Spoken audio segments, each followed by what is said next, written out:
네, 오늘 함께 읽은 이 본문은 올해 3월 달에 제가 묵상한 말씀인데 어제 이 설교를 다 준비하고 난 다음에 똑같은 본문으로 제가 설교한 적이 있나 한번 찾아봤어요. 그랬더니 2015년에 호산나 교회에서 이 본문으로 설교한 영상이 있더라고요.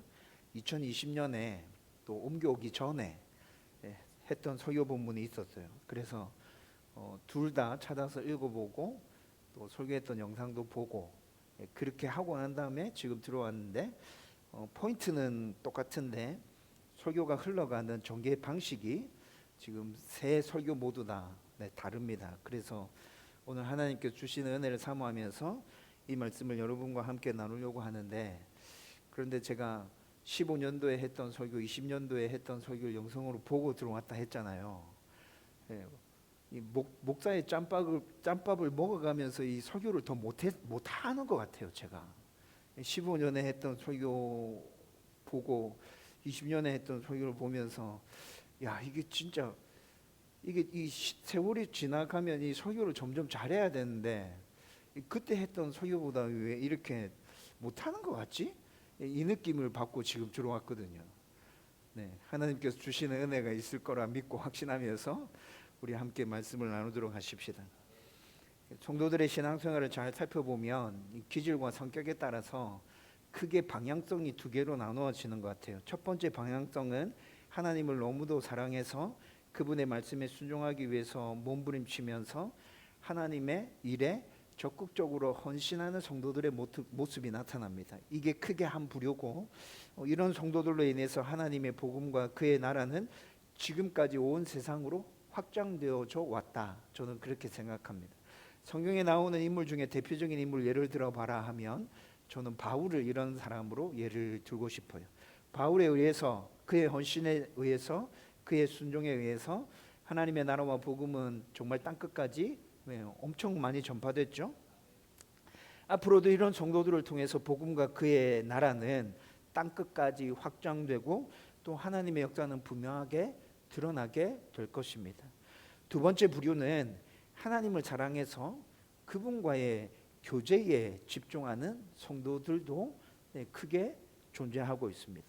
기도 생활, 말씀 생활, 묵상, 그리고 개인적인 찬양, 이런 것들에 깊이 집중하면서 하나님과의 온전한 교제를 누려가는 성도들, 이런 성도들로 인해서 하나님과의 교제로 온전한 성도로 굳게 서가는 모습을 우리는 그들을 통해서 확인할 수 있습니다.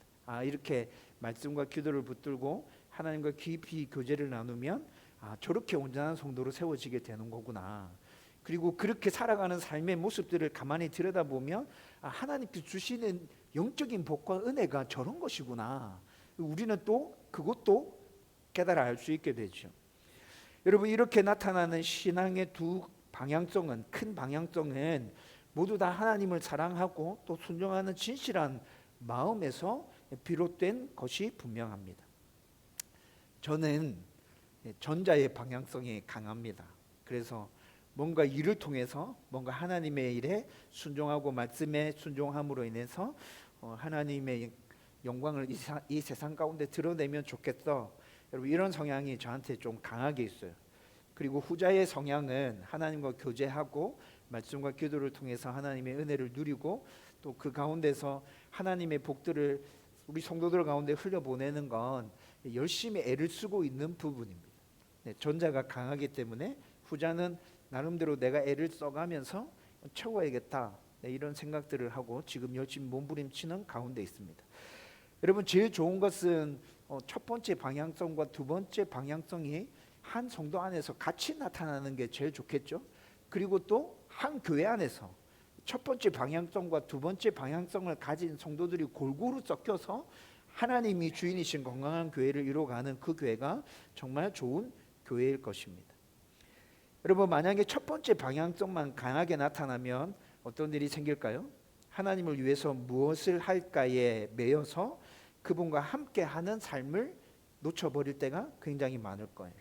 반면에 후자의 방향성이 강하면 복음 전파와 하나님 나라 건설은 아주 느리고 더디게 진행될 수도 있겠다. 라는 생각을 하게 되었습니다. 여러분들은 어느 쪽입니까? 자기 자신의 방향성을 생각해 볼 수 있을 거라는 생각이 들어요. 오늘 본문은 나사로의 누이인 마르다와 마리아 자매의 이야기인데, 이 두 자매의 이야기를 통해서 방금 말씀드렸던 이 긴장이 오늘 말씀 가운데서 그대로 드러나 보입니다. 두 사람 모두 예수님을 사랑했고 또 각자 최선을 다하고 있습니다. 그런데 예수님은 마르다보다 마리아를 좀 더 칭찬해 주고 계신 것 같습니다. 왜 그런지 오늘 말씀을 통해서 한번 살펴보십시다. 그리고 여러분들의 신앙의 본질과 여러분들의 신앙에 있어서의 그 방향성을 잘 설정하고 또 나의 강점이 무엇인지, 나의 부족한 점이 무엇인지 잘 파악해서 우리가 좀 더 좋은 하나님의 사람으로 굳게 서가기를 주님의 이름으로 축원드립니다. 예수님이 지금 한 마을을 지나가시다가 마르다와 마리아의 집에 잠시 머무십니다. 아마 베다니 마을을 지나간 것 같아요. 왜냐하면 마르다와 마리아가 베다니라는 마을에 살았죠. 그리고 오늘 본문의 일이 있기 전부터 예수님은 나사로를 비롯해서 이 남매들 마르다, 마리아 이 3남매를 잘 알고 있었던 것 같아요. 이 일이 있기 전부터 이들을 잘 알고 있었고, 그리고 오늘 본문을 기점으로 해서 적어도 이 시점에서 이 남매들은 예수님을 아주 훌륭한 랍비나 선지자로 분명히 인식하고 있었음을 우리는 알게 됩니다. 여러분, 이때 이 당시 이 남매들이 예수님을 구주로 영접했는지 그 사실은 알 수가 없어요. 오늘 본문만을 봐서는 알 수가 없죠. 그런데 오늘 본문이 진행되는 이렇게 쭉 사건 전개를 보면 구주로 영접하지는 않았다 하더라도 이 남매들이 적어도 예수님을 아주 훌륭한 랍비로 인정하고 있구나라는 것은 알 수 있다는 것이죠. 여러분, 어떤 사람이 이때 이 당시에 어떤 사람이 어떤 분을 훌륭한 랍비로 인정하고 있습니다. 그런데 그 랍비가 자기 동네 방문했어요. 그러면 그분을 추종하고 따르는 제자라면 여러분, 랍비가 방문했을 때 자기 집으로 초대하고 그분에게 식사를 대접하고 그분이 잠깐 머물러 가실 수 있도록 또 며칠 주무시고 가실 수 있도록 그렇게 챙겨 드리는 것은 이때 이 당시의 제자들의 당연한 의무였습니다.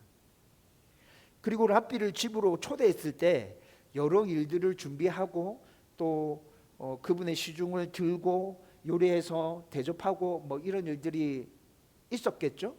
이런 일들은 다 여자들이 담당하는 일이었고, 남자들은 랍비가 자기 집에 오시게 되면 그의 발치에 앉아서 그의 가르침을 받는 것이 이때 이 당시의 일반적인 사회의 관습이었고, 그런 모습이었어요. 여러분, 그런데 오늘 본문은 분명히 나사로와 함께 남매라는 것을 알고 있는데 나사로에 대한 이야기는 전혀 등장하지 않고 마르다와 마리아 이야기만 등장하고 있죠. 그리고 더 나아가서 지금 마리아가 당시 사회 관습을 깨고 예수님의 발치에 앉아서 그분의 말씀을 듣고 있는 모습이 나타나고 있습니다. 여러분, 예수님을 대접하고 시중 들고 준비하고 이런 일들은 여인의 일이라고 말씀드렸잖아요. 그리고 랍비 앞에 앉아서 가르침을 받고 랍비와 함께 이야기를 하는 것은 이때 이 당시에 남자들이 하는 일이라 말씀드렸잖아요. 그런데 지금 마리아가 남자들이 해야 하는 그 일을 하고 있다는 것이죠. 여러분, 누가복음은 여인들과 가난한 자들과 소외당하는 자들을 위한 복음서이기도 합니다. 그래서 누가복음을 쭉 읽어보면 처음에 누가복음이 시작될 때 마리아의 노래로 시작하거든요. 마리아의 노래, 안나의 노래.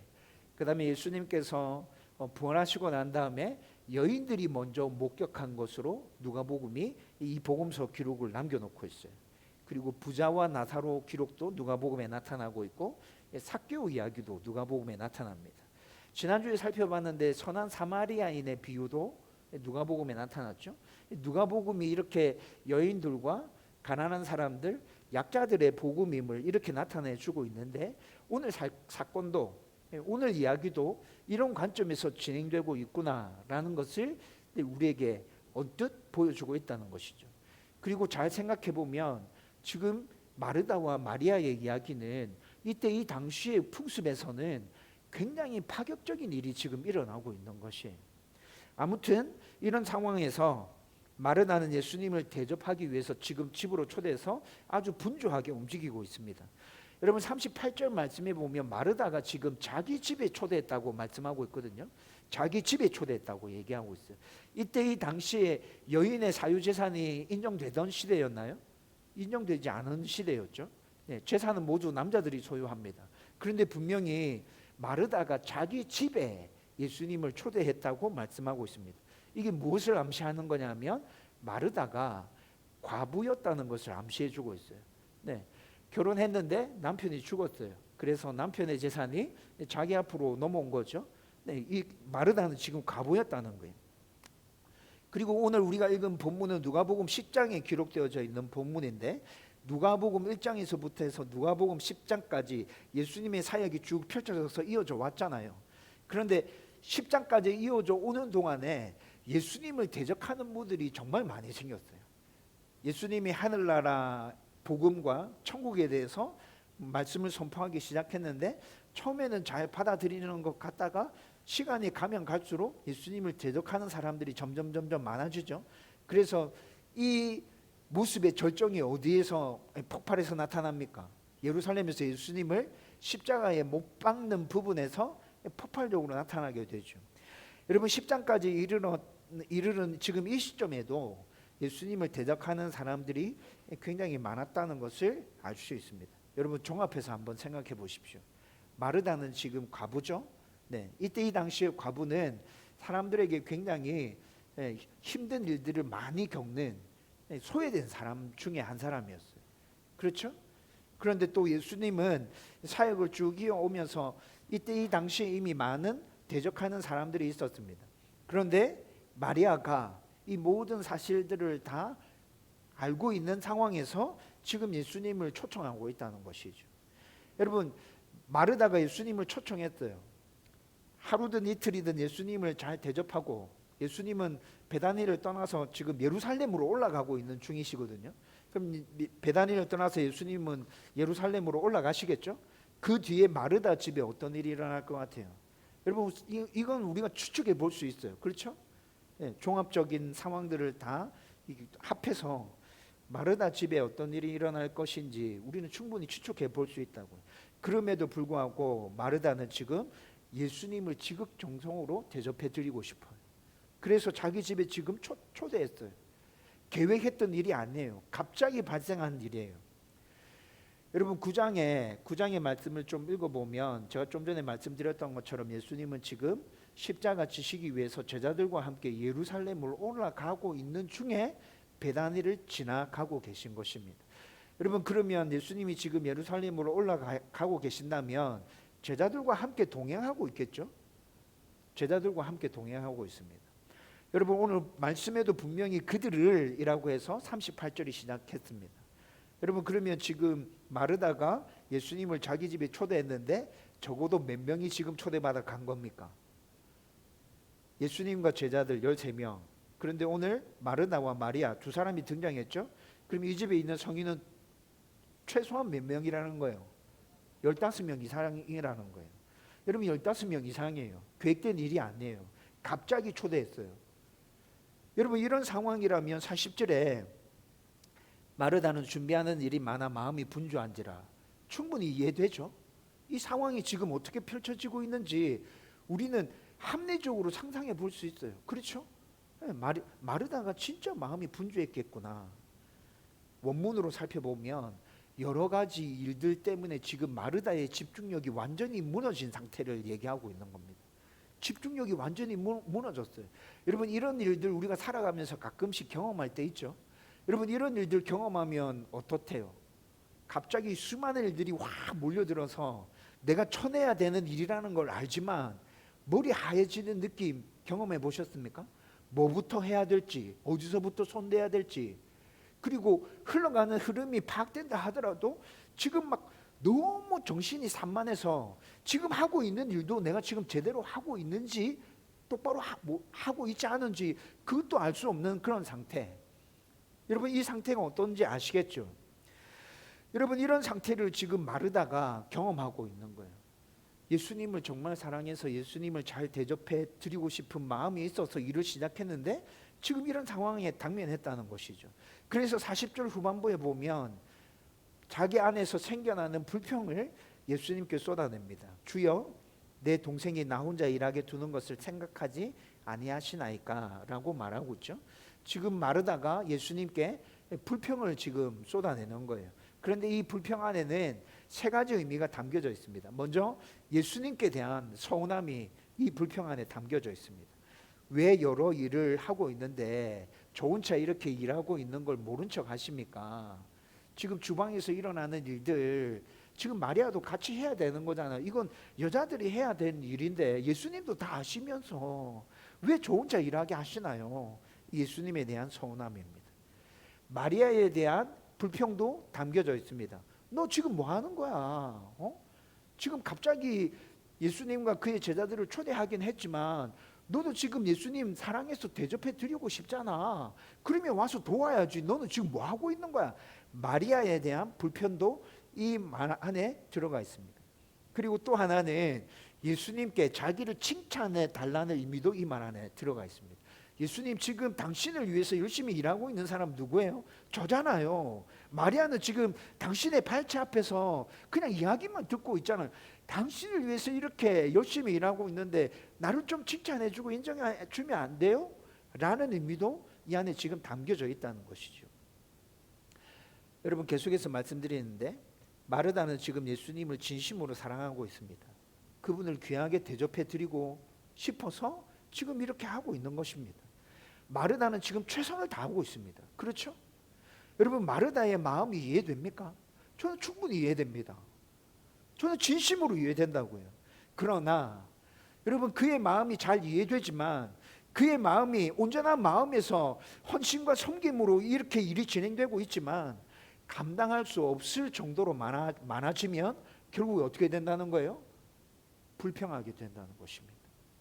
온전한 마음에서 시작됐지만 그의 마음이 진심이지만 감당할 수 없을 정도가 되었을 때 이렇게 불평하게 된다는 것이죠. 여러분, 조금 더 생각해 볼까요? 마르다가 이렇게 불편한 마음을 드러내는 것은 당시 사회 관습에서 볼 때 마리아가 자기 역할을 하지 않기 때문입니다.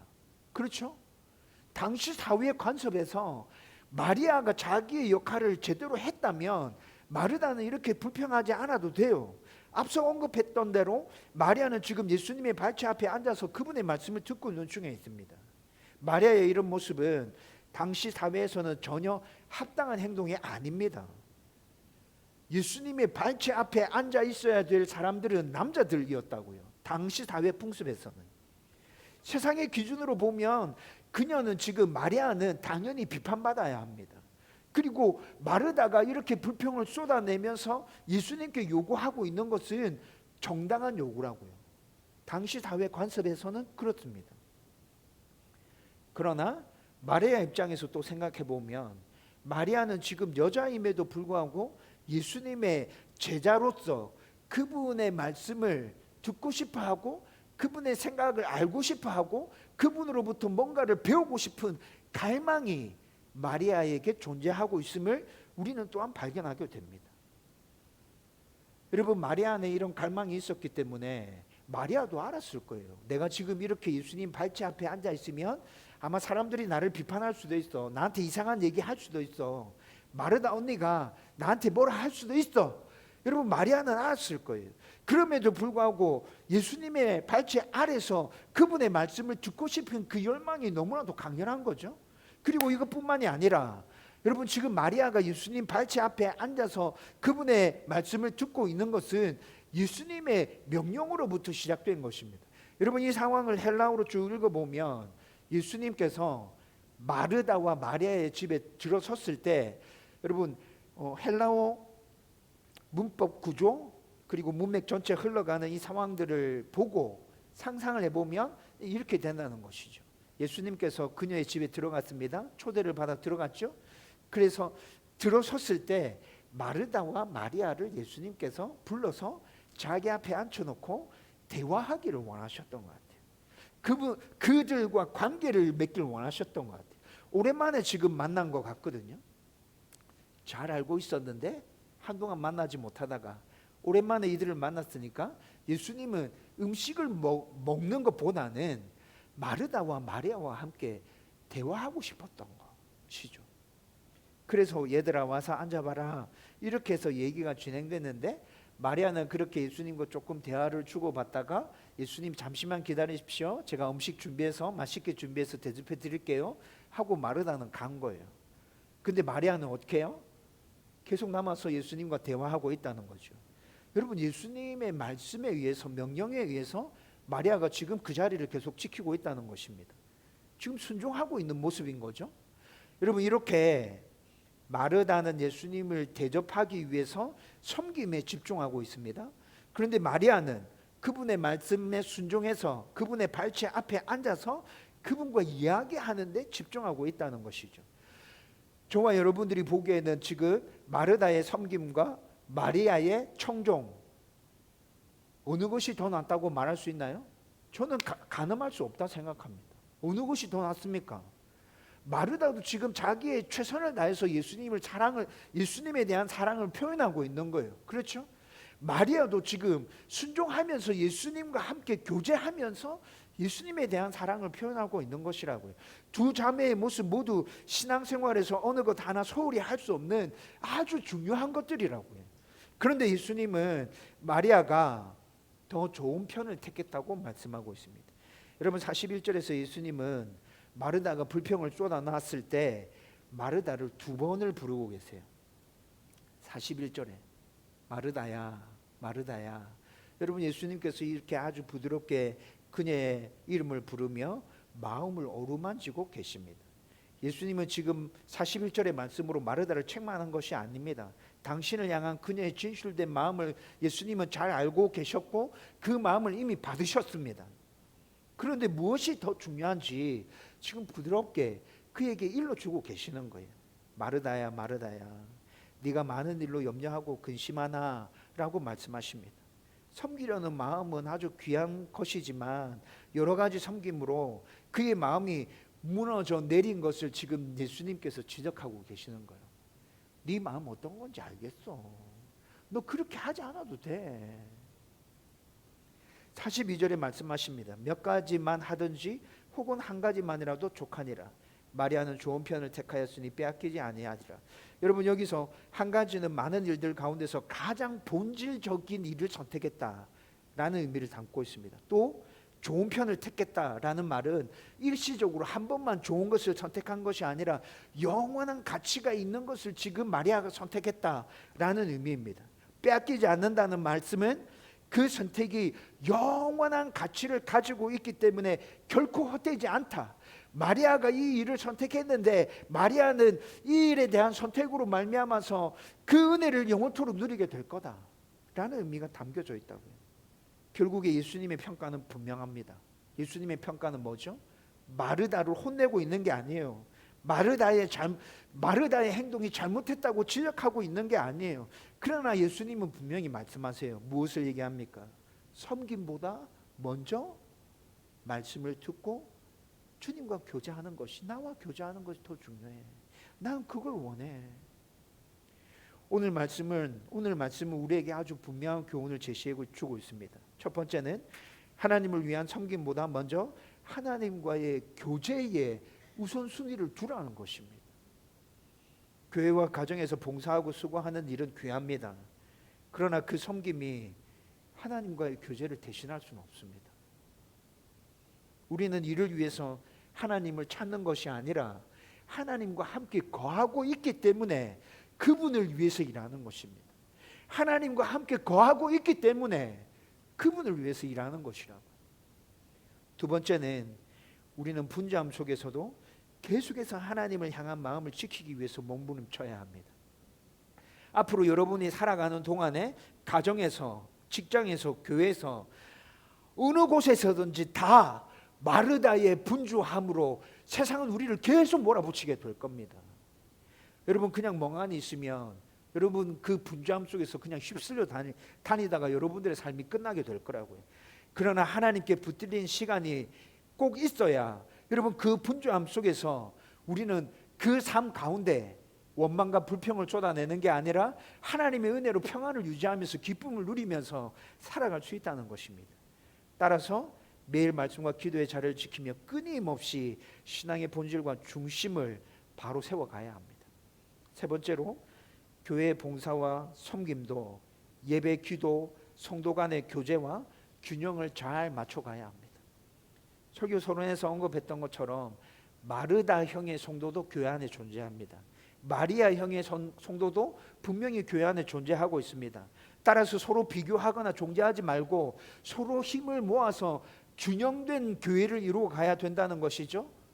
교회만 이런 것이 아닙니다. 개인의 삶 속에서도 마르다 형이 우리 삶 속에서 나타날 때도 있고 마리아 형의 모습이 우리의 삶 속에서 나타날 때도 있습니다. 여러분, 그 모습이 균형을 이루어서 하나님의 백성으로 내가 온전히 세워가도록 우리가 애를 쓰고 노력해야 된다는 것입니다. 여러분, 이제 말씀을 정리하려고 합니다. 다시 말씀드리는데, 마르다의 섬김과 헌신, 마리아의 하나님과 함께하는 그 시간들, 신앙생활에서 모두 다 소중하고 귀중한 것입니다. 여러분들이 신앙생활에 있어서 어떤 방향성을 가지고 신앙생활을 하고 있든지 여러분, 그 모습은 귀하고 아름다운 것이라고 하나님께서 인정해 주시는 거라고요. 하지만 마르다는 섬김과 헌신에 너무 분주했기 때문에 하나님과 교제하는 그 시간을 잊어버렸습니다. 반면에 마리아는 당시 사회 관습을 넘어서 우선은 사람들이 나한테 뭐라 하든지 간에 나는 우선은 하나님과 교제하는, 예수님과 교제하는 이 편을 택할 거야. 발치 앞에 앉아 있습니다. 그리고 예수님은 이 이야기를 오늘 우리에게 똑같이 말씀해 주고 계십니다. 어떻게 말씀하십니까? 많은 일로 염려하고 근심하지 마라. 먼저 내 발치에 와서 앉아라. 말씀을 듣고 나와 먼저 교제하자. 그 교제 가운데 니네들이 힘을 얻었으면 좋겠다. 너희들 안에 평안이 넘쳐났으면 좋겠어. 기쁨이 넘쳐났으면 좋겠어. 예수님이 오늘 시간에도 우리 가운데 그렇게 얘기해 주고 있다고요. 물론 예수님과 먼저 교제하는 것에 우선순위를 두고 그 후에 그분의 말씀에 따라서 우리는 섬김과 헌신의 삶을 살아가야겠죠. 삼위 하나님과의 교제와 하나님과 이웃을 향한 섬김과 헌신은 우리 신앙생활에서 항상 같이 나타나야 하는 모습이라는 것이죠. 나 아니면 안 돼. 내가 꼭 이 일을 끝내야 돼. 여러분 안에 이런 생각이 있습니까? 그 생각 내려놓으십시오. 여러분 아니라도 하나님은 반드시 마쳐야 될 일이 있다면 하나님이 알아서 마치실 겁니다. 여러분, 그 생각 내려놓고 그냥 하나님의 인도와 뜻에 따라서 한 걸음 한 걸음 그냥 순종하면서 나가세요. 그러면 내가 꼭 먼 일을 이루지 못했다 하더라도 하나님의 기쁨과 평안이 우리 안에 넘쳐나게 될 겁니다. 그리고 그렇게 순종하며 나가는 그 걸음 속에서 하나님이 이루신 일들 우리의 눈으로 목도하게 될 겁니다. 저와 여러분들 안에 이 은혜가 넘쳐나기를 주님의 이름으로 축원드립니다.